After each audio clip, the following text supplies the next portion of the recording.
So those of you that know me, or maybe follow me on Twitter or LinkedIn, will know that I can't stop banging on about chatbots.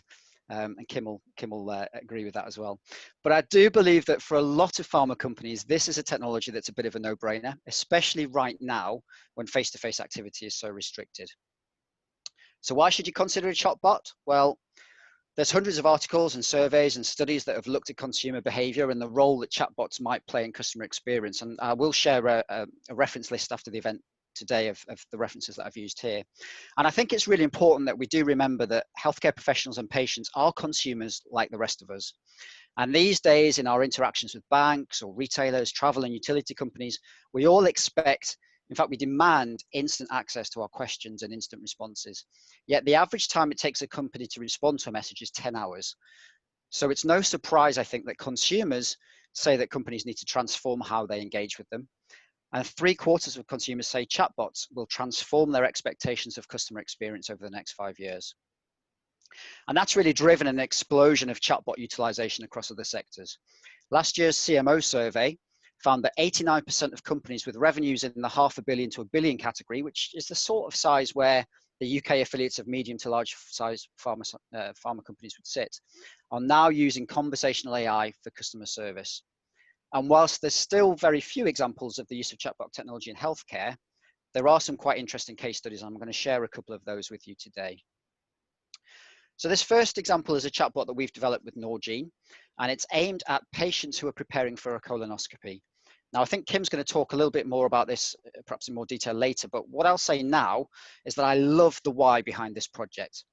There was a really clear unmet need for these patients in that, you know, the night before their colonoscopy, when nobody else is around to ask, the pharmacies are closed, GPs aren't around, this chatbot neatly provides the solution of answering those unmet questions that they might have.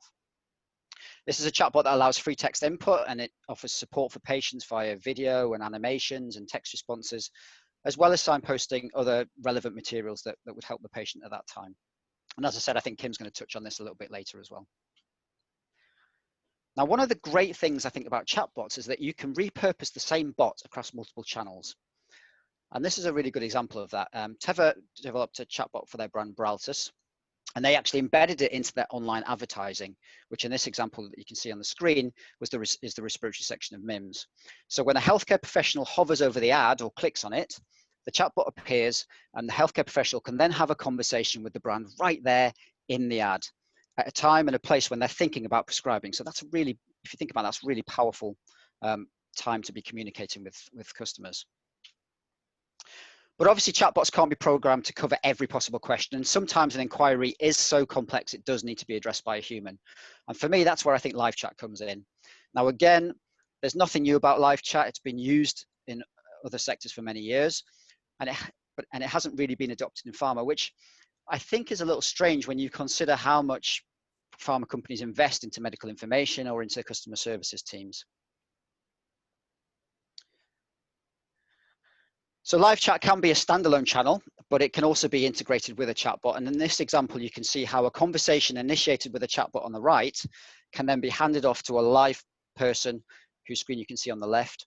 And they can see the conversation history, which means they can seamlessly take over that conversation and have a free text chat, or they can choose from pre-prepared responses with the end user.